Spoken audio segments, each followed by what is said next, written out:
सबंध राज्याचं लक्ष लागलेल्या नाशिक विधान परिषद निवडणुकीत मोठा गेम झाल्याची चर्चा आहे. महायुतीचे अधिकृत उमेदवार नरेंद्र दराडे यांचा अपक्ष उमेदवार गोकुळ गीते यांनी पराभव केला. यानंतर भाजपकडून उपमुख्यमंत्री एकनाथ शिंदे यांचा करेक्ट कार्यक्रम केल्याची चर्चा सुरू झाली आहे. याच संदर्भात माध्यमांनी आमदार आदित्य ठाकरे यांना विचारलं असता त्यांनी एकनाथ शिंदे यांना डिवचलंय. मला वाटतं शिवसेना शिंदेगत वगैरे नाहीये, एकच शिवसेना आहे, ती म्हणजे शिवसेना उद्धव बाळासाहेब ठाकरे पक्ष. दुसरे आहेत ते भाजपचे गुलाम आहेत.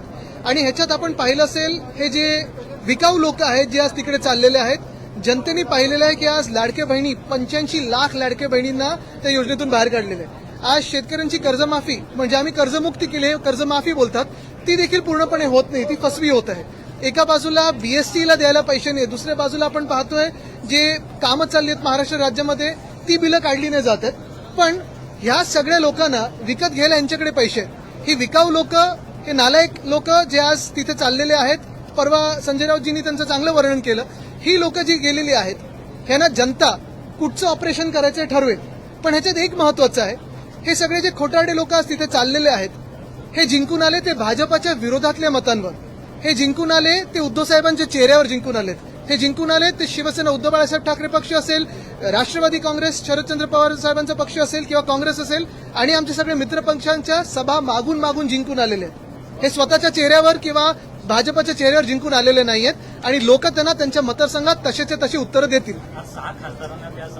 त्यांच्याबद्दल बोलत होतो. मला वाटतं दुर्भाग्यपूर्ण आहे, आम्ही जे दिलं त्यांना ते प्रेमच दिलं, एवढी वर्ष त्यांच्या सोबत उभं राहिलो, परिवार म्हणून सोबत उभं राहिलो, आणि अशा वेळेला सौदा करणं ह्या अशा काही गोष्टींसाठी स्वतःच्या नावाच्या स्वतःच्या परिवाराचं हे दुःखद आहे. मराठी उद्या मग तुमच्याकडे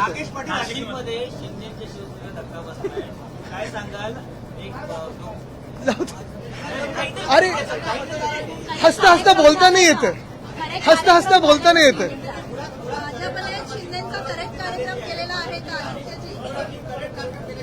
अरे ये तो सिर्फ ट्रेलर है.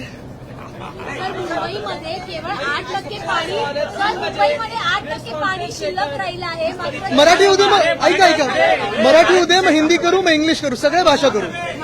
मुंबईमध्ये केवळ 8% पाणी शिल्लक राहिलं आहे आणि पहिल्यांदाच असं होतंय की जे रिझर्व्ह पाणी आहे ते वापरण्याची वेळ येत आहे महापालिकेवर. आणि असे देखील सांगण्यात येते की जे सांडपाणी आहे त्याची प्रक्रिया करून पिण्याच्या पाण्यात. मी हे अनेकदा आधी पण म्हटलेलं आहे आणि आता पण म्हणत आहे.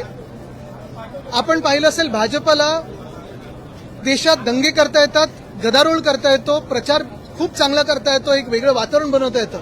लोकांची जी मनं आहेत ती तशी एका वेगळ्या प्रकारे मतभेद किंवा ते एक सगळं करून लोकांना एकदम त्या कसं त्याच्यात खेचायचं हे येतं. पण महत्वाची गोष्ट एवढंच आहे की भाजपला शासन करता येत नाही, सरकार चालवता येत नाही.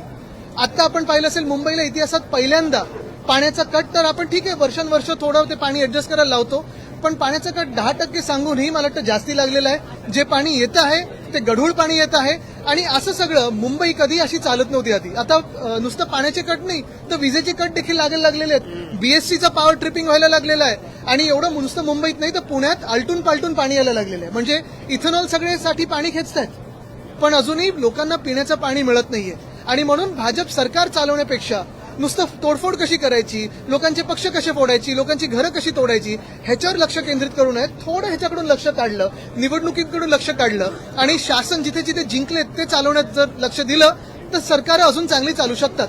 पण हेच माझं म्हणणं आहे की हे आमदार फोडा, मग आता खासदार फोडू, मग आता आम्ही परत एकदा तुमचे आमदार फोडू, मग नगरसेवक फोडू. थोडं तरी लक्ष तुम्हाला ज्याच्यासाठी निवडून दिलं असेल त्या निवडणूक आयोगाने त्याच्यावर तर टाका. आणि अजून एक तुम्हाला सांगतो, जो डिसॅलिनेशन प्लांट, जो आम्ही समुद्राचं पाणी गोड करण्याचा प्लांट आम्ही काढत होतो, तो जर 2021 साली जो आम्ही मंजूर केला होता तो आतापर्यंत पूर्ण केला असता, 2025 साली पूर्ण व्हायला पाहिजे होता, तर ह्यांना आज ही पूर्ण मुंबईकरांवर वेळ आणण्याची पाळीच नसती आली.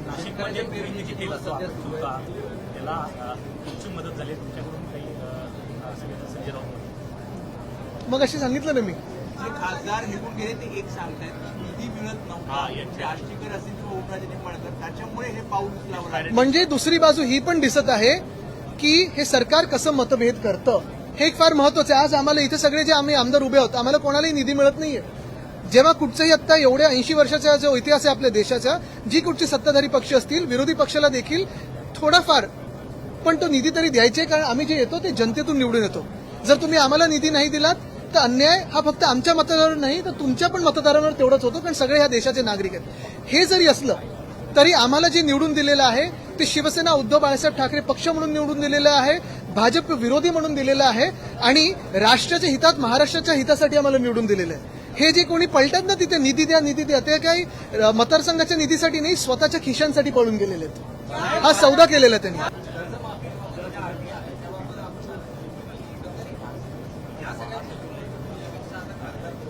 हेच तर मी सांगतोय.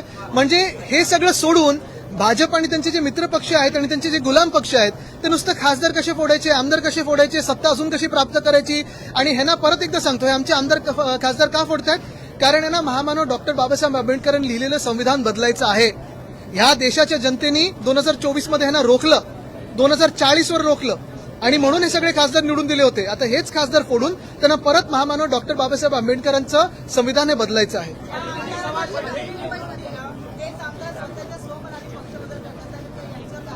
100% होणार आणि हे डिस्क्वालिफाय होणार. जर ह्या देशात न्याय प्रक्रिया असेल तर ती न्याय प्रक्रिया है ना डिस्क्वालिफाय करेल. जर असेल तर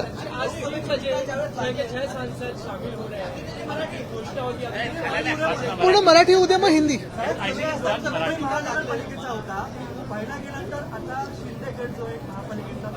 गट नाही, ती कटकट आहे हो यांची.